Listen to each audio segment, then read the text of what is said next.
तो इंडिया की जगह आप भारत करना चाह रहे थे, ऐसा क्यों? इसका देश का नाम क्या है? इंडिया है कि भारत? भारत भी है और इंडिया भी है। भारत है। इंडिया अंग्रेजों का दिया गया नाम है। हिंदू नाम किसने दिया था? चलो ये बताइए, आप तो मुझसे एजुकेट हो, आपको तो ज्यादा पता है। फिर हिंदू नाम किसने दिया था बताइए फिर। क्या आपको पता है मुसलमानों ने सनातन धर्म को मिटाने की पूरी कोशिश की थी? हाँ, खुली कोशिश और बार बार की। मगर एक बात है जो वो समझ नहीं पाए, जिस धर्म की जड़ें आत्मा में हो उसे तलवारें काट नहीं सकती। ये कहानी सिर्फ इतिहास की नहीं है, ये कहानी है उस संघर्ष की जो आज भी जारी है। सोचिए, क्या आपने कभी राजा दाहिर का नाम स्कूल की किताबों में पढ़ा? नहीं पढ़ा, क्योंकि हमें वो इतिहास पढ़ाया ही नहीं गया जिसमें हम लड़े, घायल हुए, मगर कभी झुके नहीं। हमारे मंदिर जले, पुस्तकालय राख हो गए और हमारी स्त्रियां बंदी बना दी गईं, मगर हमारी आत्मा वो कभी नहीं टूटी। अब जरा सोचिए, क्यों नहीं बताई गई ये बातें? क्यों नालंदा की जलती लाइब्रेरी को सिर्फ एक फुटनोट में समेट दिया गया? क्यों राजा दाहिर की शहादत को एक पंक्ति में दबा दिया गया? क्योंकि अगर आपको असली इतिहास पता चल जाए तो आप आज झुके हुए ना होते। इस वीडियो में हम वही सच सामने रखेंगे जो सालों से दबाया गया। ये वीडियो एक चेतावनी है, एक जवाब है और एक संकल्प है। तो कान खोलिए, आंखें मत झपकाइए, क्योंकि अब आपको वो सुनने को मिलेगा जो हर सनातनी को जानना जरूरी है। वीडियो में आगे बढ़ने से पहले एक छोटा सा सवाल, आप इस वीडियो को भारत के किस शहर या गांव से देख रहे हैं? नीचे कमेंट करके जरूर बताइए, ताकि हमें पता चले कि सनातन की चेतना आज देश के किन किन कोनों में जाग रही है। आपका एक कमेंट हमें दिखाएगा कि भारत अब जाग रहा है, हर कोने से, हर दिल से। भारत एक ऐसा देश नहीं, एक जीवंत चेतना थी। यहाँ की हवा में वेदों की रचाएं गूंजती थीं। सुबह की पहली किरण सूर्य को अर्घ्य देती थी और रात की अंतिम श्वास ध्यान में विलीन होती थी। यहाँ अर्षियों ने जंगलों में तप किया, राजाओं ने धर्म को राज्य से ऊपर रखा और जनता ने कर्म को पूजा माना। यह वह भूमि थी जहाँ जीवन का उद्देश्य मोक्ष था, सिर्फ सांस लेना नहीं, आत्मा को जानना था। जहाँ देवी देवताओं की आराधना में सिर्फ भक्ति नहीं, विज्ञान और तर्क भी समाहित था। जहां तक्षशिला और नालंदा जैसे विश्वविद्यालयों में विश्व भर से विद्यार्थी ज्ञान अर्जित करने आते थे। जहां स्त्रियों को देवी माना जाता था और प्रकृति को माता। परंतु इतिहास का एक ऐसा दिन भी आया जब दूर रेगिस्तान से उठी धूल ने इस पुण्य भूमि पर पहला आक्रमण किया। एक ऐसी विचारधारा भारत के द्वार पर दस्तक दे रही थी जो न इस संस्कृति को समझती थी, न स्वीकारती थी। उसकी आंखों में विस्तार था और हाथों में तलवार। वो पहला वार सिर्फ सीमाओं पर नहीं हुआ था, वो हमारी आत्मा पर हुआ था। हमारे मंदिरों की घंटियां पहली बार डरी थीं। हमारी माओं की आंखों में भय और बेटियों के भविष्य में अंधकार था। उस दिन राजा दाहिर अकेला नहीं लड़ा था, उसके साथ समूचा भारत अपनी पहचान बचाने के लिए युद्धरत था। आज जब हम अपने अतीत की ओर देखते हैं तो वह पहला आक्रमण केवल इतिहास की एक तिथि नहीं लगता, वह एक चेतावनी थी, एक संकेत कि अगर हम अपनी जड़ों को भूलेंगे तो कोई ना कोई फिर से आएगा और हमारी आत्मा पर चोट करेगा। यह सिर्फ तलवारों और सेनाओं की कहानी नहीं है, यह सनातन भारत की परीक्षा की गाथा है। और इसी परीक्षा की शुरुआत हम आज समझने जा रहे हैं। जिस समय दुनिया के कई हिस्सों में सभ्यता की परिभाषा भी तय नहीं हुई थी, भारत एक ऐसे शिखर पर था जहां ज्ञान, विज्ञान और आध्यात्म अपने चरम पर थे। यह भूमि केवल एक भूगोल नहीं थी, यह विचार था। एक ऐसा विचार जो कहता था कि जीवन केवल देह नहीं, आत्मा का अनंत यात्रा है। यहाँ धर्म का अर्थ किसी पुस्तक या पैगंबर की आज्ञा नहीं था। धर्म का मतलब था कर्तव्य, जीवन का नैतिक मार्ग। धर्मो रक्षति रक्षितः, जो धर्म की रक्षा करता है, धर्म उसकी रक्षा करता है। यह कोई संकीर्ण विचार नहीं था, बल्कि ऐसा दर्शन था जो पेड़ पौधों, जानवरों, जल, अग्नि, वायु, हर कण में ईश्वर को देखता था। हमने कभी किसी को अपने विश्वास से जोड़ा नहीं। हमारे पास कोई युद्ध धर्म के प्रचार के लिए नहीं हुआ। फिर भी हमारी संस्कृति अफगानिस्तान से बाली तक और कश्मीर से कन्याकुमारी तक सहजता से फैलती रही, क्योंकि उसमें करुणा थी, जिज्ञासा थी और सबसे महत्वपूर्ण आत्म स्वीकृति थी। तक्षशिला और नालंदा जैसे विश्वविद्यालयों में जहां आज सिर्फ खंडहर बचे हैं, कभी विश्व भर के छात्र दर्शन, गणित, खगोल शास्त्र और तर्क शास्त्र पढ़ने आते थे। नालंदा की लाइब्रेरी धर्मगंज में लाखों पांडुलिपियां थीं, जिनमें न केवल वेद और उपनिषद बल्कि चिकित्सा, रसायन, अर्थशास्त्र और स्थापत्य विज्ञान तक का अद्भुत ज्ञान था। आयुर्वेद केवल चिकित्सा नहीं थी, वह जीवन जीने की कला थी। योग केवल शरीर को मोड़ने का अभ्यास नहीं, आत्मा को ब्रह्म से जोड़ने का माध्यम था। और कर्म, वह ईश्वर की पूजा का सर्वोच्च रूप माना गया। हमारे शास्त्रों ने मनुष्य को अहम ब्रह्मास्मि कहने का अधिकार दिया। मैं ब्रह्म हूं, यानी ईश्वर मेरे भीतर है। इतना ऊंचा विचार उस युग में था जब कई अन्य सभ्यताएं अभी भी भय और हिंसा में डूबी थीं। यह भी गौर करने योग्य है कि भारत की प्राचीन संस्कृति स्त्रियों को देवियों का स्थान देती थी। वेदों की अर्चाएं केवल पुरुषों द्वारा नहीं, गार्गी, अपाला, मैत्रेयी जैसी स्त्रियों द्वारा भी रची गई थीं। क्या आप सोच सकते हैं कि आज से हजारों वर्ष पहले किसी सभ्यता ने ऐसा सम्मान स्त्री को दिया था? और सबसे खास बात, भारत की संस्कृति कोई एक धर्म, जाति, भाषा या भूगोल तक सीमित नहीं थी। वह सबको अपनाती थी, चाहे वह जैन हो, बौद्ध हो, शैव हो या वैष्णव, सब मिलकर ही सनातन कहलाते थे। यही समावेशिता भारत की आत्मा थी। परंतु जब एक बाहरी विचारधारा ने इस धरा पर कदम रखा, तब यह संस्कृति अपने सबसे बड़े इम्तिहान में उतरी, क्योंकि जहां भारत का धर्म आत्मा को खोजने वाला था, वहां आने वाली ताकतें आत्मा को बांधने वाली थीं। और इसी टकराव की शुरुआत हम अगले अध्याय में देखेंगे, जब पहली बार तलवार धर्म से बड़ी बन गई। 6वीं शताब्दी के आसपास जब भारत ज्ञान, ध्यान और दर्शन के शिखर पर था, तब अरब की धरती पर एक भिन्न युग चल रहा था। ये क्षेत्र था रेगिस्तान, तपती रेत और बिखरे हुए कबीले। कोई केंद्रीय सत्ता नहीं, कोई साझा संस्कृति नहीं। हर कबीला अपने अपने देवी देवताओं की पूजा करता था। शराब, जुआ, युद्ध और स्त्रियों का शोषण वहां की सामाजिक दिनचर्या का हिस्सा था। इन्हीं परिस्थितियों में मक्का के कुरैश कबीले में जन्म हुआ मोहम्मद नाम के एक ऐसे व्यक्ति का, जिन्होंने स्वयं को अल्लाह का पैगंबर घोषित किया। बताया जाता है कि उन्होंने मक्का के समीप एक गुफा में चिंतन के दौरान अल्लाह का संदेश प्राप्त किया। इस्लाम शब्द का अर्थ है आत्मसमर्पण। आत्मसमर्पण किसके लिए? सिर्फ और सिर्फ अल्लाह के लिए। यहाँ ध्यान देने योग्य बात यह है कि इस्लाम अपने आरंभ से ही एक एकेश्वरवादी और आदेशात्मक प्रणाली पर आधारित था। इसमें न प्रश्न पूछने की छूट थी, न अलग सोचने की स्वतंत्रता।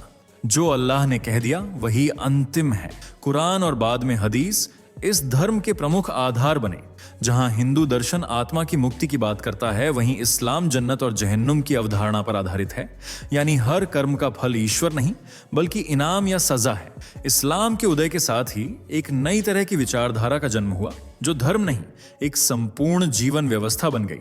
उसमें राज्य और मजहब अलग नहीं थे। पैगंबर केवल आध्यात्मिक गुरु नहीं, सेना नायक और प्रशासक भी बने। उनके अनुयायी उनकी आज्ञा को ईश्वर की आज्ञा मानते थे। मक्का में शुरुआत में मोहम्मद साहब का भारी विरोध हुआ। वहां के लोग जो सदियों से मूर्ति पूजा में रमे थे, उन्हें एक ईश्वर की बात गले नहीं उतरी। लेकिन जब मोहम्मद साहब ने मदीना में जाकर इस्लामिक राज्य की स्थापना की, तब इस मजहब ने राजनीतिक रूप लेना शुरू किया। फिर युद्ध हुए, बद्र, उहुद, खंदक, और हर युद्ध में इस मजहब का विस्तार होता चला गया। यहाँ हम एक मूलभूत अंतर देख सकते हैं। भारत की संस्कृति ने हमेशा विचारों से विजय प्राप्त की, तलवार से नहीं। पर इस्लाम की प्रारंभिक विजय मुख्यतः तलवार के माध्यम से हुई। वहां सत्य की पहचान अल्लाह के आखिरी संदेश से होती है, और यहाँ सत्य को जानने के हजारों मार्ग हैं। योग, भक्ति, ज्ञान, तप। हिंदू दर्शन कहता है एकम सत विप्राह बहुधा वदंती। सत्य एक है, लेकिन उसे अनेक रूपों से समझा जा सकता है। परंतु इस्लाम कहता है ला इलाहा इल्लल्लाह, अल्लाह के सिवा कोई पूजनीय नहीं। और यही विचारधारा जब भारत की बहुलता के सामने खड़ी हुई, तो वह टकराव अपरिहार्य हो गया। अब हम उस क्षण की ओर बढ़ते हैं जब यह टकराव केवल विचारों तक नहीं रहा, वह तलवार बनकर भारत की भूमि पर पहली बार उतरा। 712 ईस्वी। यह वह वर्ष था जब भारत की धरती पर इतिहास की दिशा बदलने वाला पहला मजहबी आक्रमण हुआ। और यह हमला एक सैन्य निर्णय नहीं था, ये एक मजहबी विचारधारा का पहला संगठनात्मक प्रयास था। भारत की आत्मा को मिटाने के लिए इस्लाम के उदय के 100 वर्षों के भीतर अरब पहले ही मिस्र, ईरान और सीरिया पर नियंत्रण स्थापित कर चुके थे। अब उनकी निगाहें पूर्व की ओर थीं, उस भारत की ओर जहां ज्ञान था, समृद्धि थी और बहुलता थी।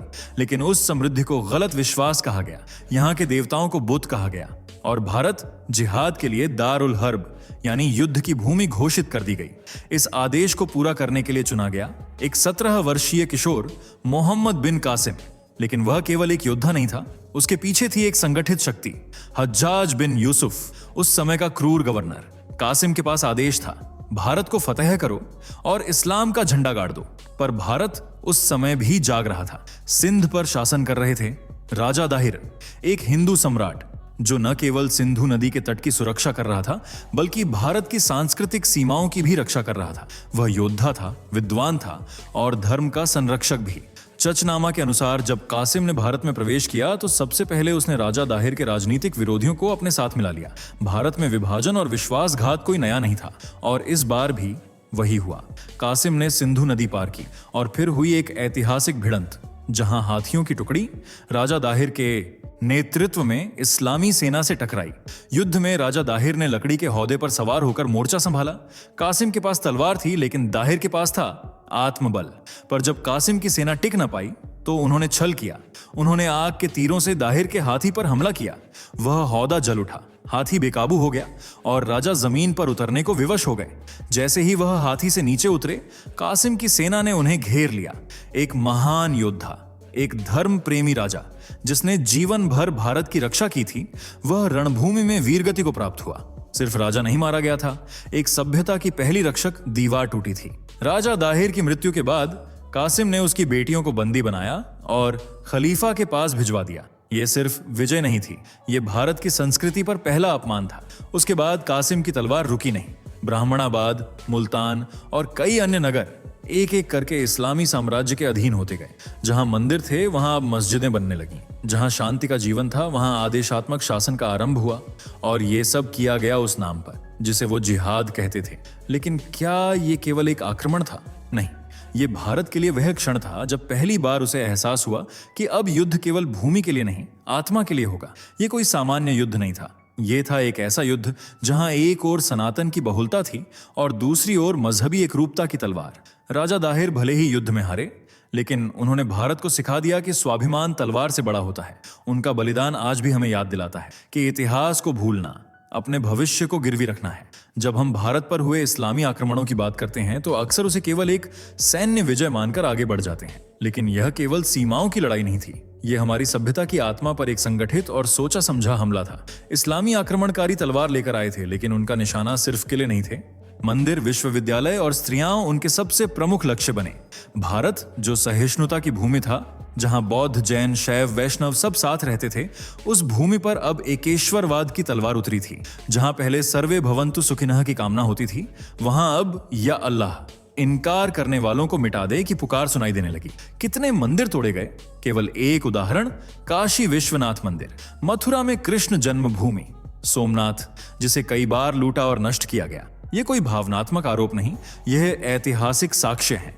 अल बिरूनी, फारसी इतिहासकार और इस्लामी लेखकों की ही पुस्तकों में इनका वर्णन है। इन हमलों का लक्ष्य केवल संपत्ति नहीं था, भारत की सांस्कृतिक जड़ें थीं। और केवल मंदिर नहीं, ज्ञान के केंद्र भी निशाना बने। नालंदा विश्वविद्यालय, जहां 10,000 से अधिक छात्र पढ़ते थे, 9 मिलियन से ज्यादा पांडुलिपियां थीं, उसे आग के हवाले कर दिया गया। बख्तियार खिलजी के आदेश पर वह पुस्तकालय जलाया गया और अग्नि कई महीनों तक बुझी नहीं। क्या यह केवल लूट था या एक ऐसी विचारधारा की योजनाबद्ध कोशिश जो विविधता को सहन नहीं कर सकती थी? हजारों स्त्रियां युद्ध के बाद बंदी बनाई गईं।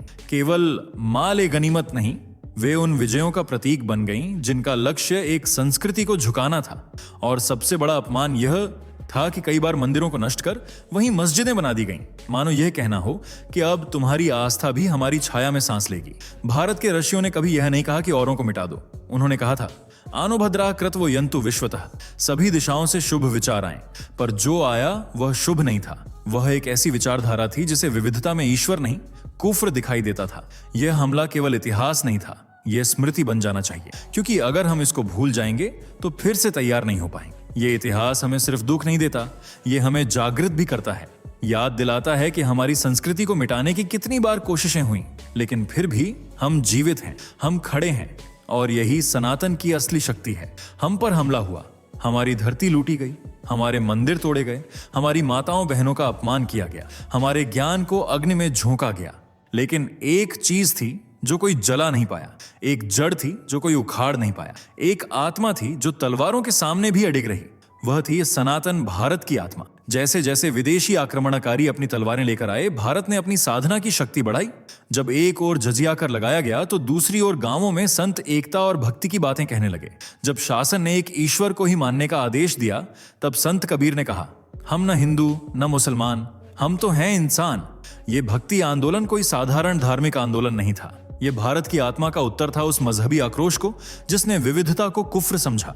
रामानुजाचार्य से लेकर ज्ञानेश्वर तक, तुलसीदास से लेकर मीराबाई तक, सबने अपनी अपनी शैली में एक ही बात कही, धर्म तलवार से नहीं प्रेम से जीवित रहता है। जब मंदिर तोड़े गए तो उन्हें फिर से खड़ा किया गया। सोमनाथ जिसे लूट कर तोड़ दिया गया था उसे फिर खड़ा किया गया। रामलला जिन्हें वर्षों तक ताले में बंद रखा गया उनके लिए एक संकल्प लिया गया और आज वह मंदिर फिर से भारत के हृदय में बस गया है। ये केवल इमारतें नहीं थीं, ये सनातन के प्रतीक थे और ये प्रमाण है कि हम टूट सकते हैं लेकिन झुकते नहीं। स्वामी विवेकानंद ने कहा था, हमारा धर्म कोई संकीर्ण पंथ नहीं, यह शाश्वत सत्य है जो समय से परे है, जो हर प्राणी के भीतर निवास करता है। और श्री अरबिंदो ने लिखा था, भारत केवल एक राष्ट्र नहीं, ये एक जीवंत शक्ति है, एक चेतना है। यही चेतना थी जिसने हमें गुलामी में भी आत्मगौरव नहीं खोने दिया। यही चेतना थी जिसने योग को तप में बदला, भक्ति को अस्त्र बनाया और ध्यान को शक्ति। हमने तलवार से नहीं तप से उत्तर दिया, हमने घृणा का जवाब प्रेम से दिया। और यही सनातन की सबसे बड़ी विजय थी। जब सारी दुनिया बदल रही थी, भारत अपनी आत्मा को थामे खड़ा रहा। हम मिटे नहीं, हम डरे नहीं, हम सहते रहे लेकिन झुके नहीं। और यही वह शक्ति है जो आज भी हमें एक राष्ट्र, एक संस्कृति, एक चेतना के रूप में जोड़ती है। इतिहास केवल बीते समय की कहानी नहीं होती, वह चेतावनी होती है, एक दर्पण होता है और कभी कभी एक अधूरी न्याय यात्रा भी। आज जब हम अपने स्कूलों में इतिहास पढ़ते हैं तो वहां हमें राजा दाहिर का नाम नहीं मिलता। वहां हमें बताया जाता है कि आक्रमणकारी सुधारक थे और हमारी संस्कृति पिछड़ी हुई। हमें यह नहीं बताया जाता कि भारत ने पहले हमलों का किस साहस से सामना किया था। ये मौन सिर्फ संयोग नहीं है, ये एक सुनियोजित भूल है। अगर राजा दाहिर की गाथा पढ़ाई जाती तो हम आज झुकी हुई मानसिकता के शिकार ना होते। अगर नालंदा की अग्नि की कहानी हम जान पाते तो हम ज्ञान की कीमत को पहचानते। अगर मंदिरों की टूटी दीवारें हमारी किताबों में होती तो हमारी आस्था कमजोर ना होती। आज का भारत तेजी से आगे बढ़ रहा है, तकनीक में, विकास में, वैश्विक मंच पर। लेकिन क्या हमारी आत्मा भी उतनी ही जागृत है? क्योंकि अगर आत्मा सो जाए तो शरीर की प्रगति व्यर्थ है। आज भी जब धर्म को कटघरे में खड़ा किया जाता है, जब सनातन मूल्यों को रूढ़िवादिता कहकर नकारा जाता है, जब इतिहास को सांप्रदायिक कहकर चुप करा दिया जाता है, तब हमें राजा दाहिर याद आने चाहिए, नालंदा की धधकती आग याद आनी चाहिए, सोमनाथ का ध्वस्त गर्भगृह याद आना चाहिए। इतिहास को जानना केवल ज्ञान नहीं, एक जिम्मेदारी है, क्योंकि जो समाज अपने अतीत को भूलता है उसका भविष्य दूसरा लिखता है। आज जब हम यह वीडियो समाप्त करें तो एक व्रत लें कि हम इतिहास जानेंगे, समझेंगे और आगे की पीढ़ियों को बताएंगे, क्योंकि यह सिर्फ अतीत की बात नहीं है, यह हमारी पहचान की बात है। अगर इस वीडियो ने आपके भीतर कुछ हिलाया है, अगर राजा दाहिर की बलिदान कथा ने आपकी आत्मा को स्पर्श किया है, अगर आपको लगता है कि यह इतिहास हर भारतवासी को जानना चाहिए, तो चुप मत रहिए। इस वीडियो को शेयर कीजिए, नहीं सिर्फ एक लिंक की तरह नहीं बल्कि एक मिशन की तरह, क्योंकि जब सच दबाया जाता है तब उसे फैलाना ही सबसे बड़ा राष्ट्र धर्म होता है। हर उस मित्र, हर उस परिवारजन तक यह पहुंचाइए जो आज भी नकली इतिहास में जी रहा है। यह ज्ञान नहीं, जागरण है, और जागरण अकेले नहीं होता। अभी शेयर करें, इतिहास को फिर से जीवित करें, सनातन की चेतना को फिर से जगाएं। जय हिंद, जय सनातन। दोस्तों, आपके स्क्रीन पर 2 और वीडियो दिख रही हैं, जिसे देखने के लिए आप स्क्रीन पर क्लिक करें। दोनों देखिएगा, बहुत अच्छी वीडियो बनी है।